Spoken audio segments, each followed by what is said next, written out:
Hello বন্ধুরা, তো আজকে আমি একটি পুরনো দিনের রান্না তোমাদের সাথে শেয়ার করছি। তো সেটা হলো গুগুলি।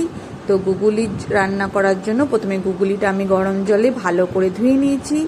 এরপর আবার কিছুটা গরম জল আর নুন দিয়ে ভালো করে চটকে ধুয়ে নেব, যাতে গুগুলি থেকে পুরো আষ্টে গন্ধটা বের হয়ে যায়। এইভাবে হাত দিয়ে চটকে চটকে নুন দিয়ে আর গরম জল দিয়ে ধুয়ে নিতে হবে 2-3 বার।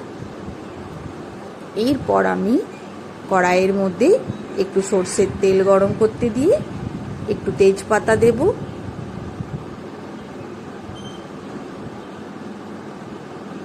তেজপাতাটা দেওয়ার পর একটু আমি আলু আর পেঁয়াজ কুচি দিয়ে দেব। গুগুলিতে একটু আলু কুচি দিলে ভালো লাগে।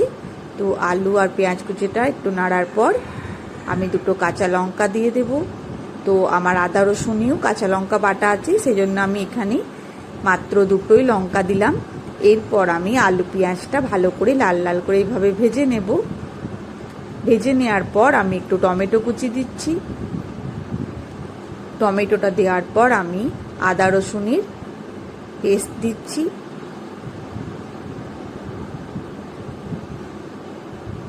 এরপর আমি ধনে গুঁড়ো দিলাম, হলুদ দিলাম, জিরে গুঁড়ো দিলাম, দিয়ে আবার ভালো করে নাড়াচাড়া করে নিচ্ছি। এরপর আমি গুগুলিটা দিয়ে দিচ্ছি।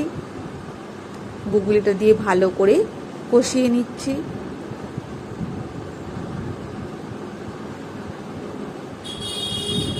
এইভাবে কষানোর পর আমি একটু কাশ্মীরি লঙ্কার গুঁড়ো দিলাম, একটু গরম মশলা গুঁড়ো দিচ্ছি।